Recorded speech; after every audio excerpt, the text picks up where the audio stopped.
Let's talk about motivation. Recently, I have been struggling. I've been unmotivated on and off. I've been really emotional about certain things, certain processes in my life, and it's definitely not easy to find this source that will keep you going. I have been exploring different concepts, and I would like to share with you those that seem to be working for me in different scenarios. The first idea comes from Mark Mason's video. His approach is basically just beginning with the task. He believes that the motivation doesn't come before it. So it's not like you have to be motivated to start something. You have to start something in order to get motivated. Start getting a bit more involved, you become curious, you become interested, and then you catch the state of the flow, and it's then easier to proceed with whatever task you have to perform. I use this whenever I have to do something and it doesn't matter how I feel about it, like it just has to be done. I really don't allow myself to jump on this whole thinking process, because as soon as I start thinking and reflecting on a task, chances that I will continue and start doing something about it are actually very low. However, sometimes you have to ask yourself, do I really need to do this task? So there is no way to delegate it, ask for help, or do it in any other way. Then we can approach this task with this technique. The second idea comes from Elizabeth Phillips' video, and I really love her videos because they take in consideration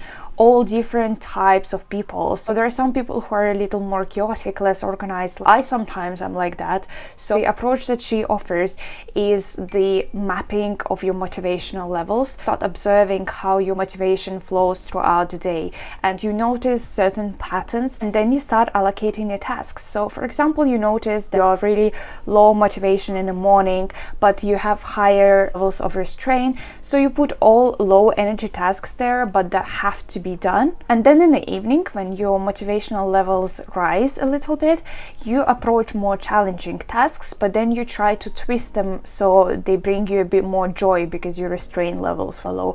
She explained it really well in her video, so I'm gonna just pop it somewhere here so you can watch it and get the full picture. The next technique is based on my reflection and my observations, and you can do the same for yourself. So I've started really observing how my behavior and my feelings are flowing throughout the day. I've noticed that in the morning there is literally no point of sitting me down and asking me to do any creative task.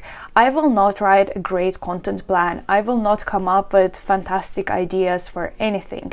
In the morning, I'm really good with analytical tasks. I'm good at planning. I'm good at strategizing, accounting, my finances, writing out strategies for my clients.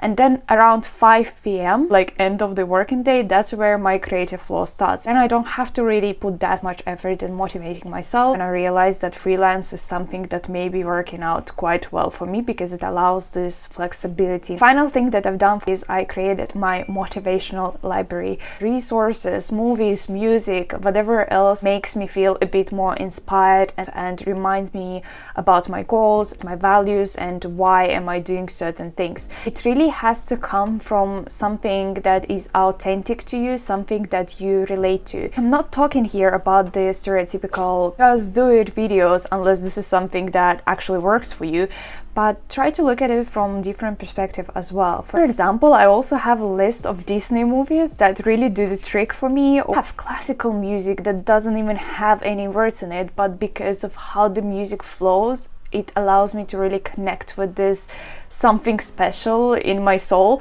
that makes me want to go and do things. The spectrum of motivational techniques is really broad. We have something that is very straightforward and very analytical, and then we have something that is very gentle and kind. And the whole beauty of this is that you can combine them and change them depending on how you feel and what situation you're living through. I hope this was useful and something stood out to you, and I hope you'll find what feels good.